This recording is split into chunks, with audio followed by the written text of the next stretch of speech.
Hello friends, আসসালামু আলাইকুম। কখনো কখনো মনে হয় সব কিছু যেন থেমে গেছে। চেষ্টা করছো, পরিশ্রম করছো, তবুও ফল আসছে না। মনে হয় হয়তো আমি পারবো না। কিন্তু সত্যি বলতে একটা জীবনের পথ, কষ্ট, ব্যর্থতা, একাধিকতা এগুলোই মানুষকে শক্ত করে। আজ যে পথে হাঁটছো হয়তো সেটা অন্ধকার, কিন্তু মনে রেখো, অন্ধকার রাস্তায় মানুষকে আলো চিনতে শেখায়।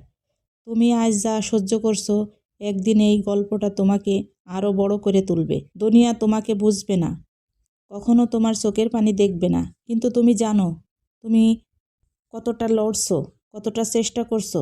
একটা কথা মনে রেখো, ধীরে চলা মানে থেমে যাওয়া না। তুমি ধীরে হাঁটলেও তুমি এগিয়ে যাচ্ছ। একদিন না একদিন তুমি তোমার জায়গায় ঠিকই পৌঁছাবে। তাই নিজেকে দোষ দিও না, নিজেকে ছোট ভেবো না। সময় লাগছে, লাগুক, তুমি থেমে যেও না। এতটুকুই যথেষ্ট। একদিন তোমার এই নীরব পরিশ্রম তোমার সবচেয়ে বড় শক্তি হবে, আর তুমি নিজেকে গর্ব করে ফেলবে, আমিও পেরেছি। সবাইকে ধন্যবাদ।